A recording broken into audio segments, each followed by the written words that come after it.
GTR 32នេះគឺជា mini GT ដែលទៅតែនឹងចាញ់ទេហើយសំខាន់គឺជា spec របស់ Nismo តែម្ដងចំណុចដែល detail គឺថាប្រណិតដូចឡានមែនតើអញ្ចឹងអ្វីដែលខ្ញុំចាប់អារម្មណ៍ជាងគេនោះគឺចំណុចដែលបង្ហាញថាជា Nismo មិនថាជាយ៉ាន់ជាទឹកថ្នាំ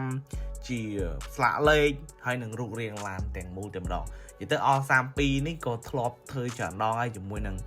mini GT ក៏ប៉ុន្តែចេញមកលើនេះគឺបែបពណ៌ស៊ីនឡានពណ៌កម្មៃរបស់ឡានមែនតើហ្មងណានេះឃើញផ្លេកទេហើយសម្រាប់ទំហំវិញគឺស្អាតមែនតើនិយាយទៅ R32 មិនមែន mini GT ទៅតាមធ្វើឯងគឺធ្វើច្រើនដង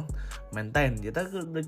owner ចង់ឆ្លាញ់អាហ្នឹងឯងវាធ្វើច្រើនដងឯងក៏ប៉ុន្តែខ្ញុំក៏ឆ្លាញ់ដែរហើយខ្ញុំក៏ជាអ្នកកលិចកូនឡានដែរជាងខ្ញុំក៏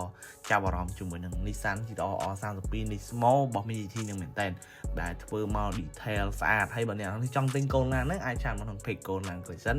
យើងមានលក់ដូចគ្នាអញ្ចឹងកុំថកូនឡាន Collection ឆ្លាញ់កូនឡាន Collection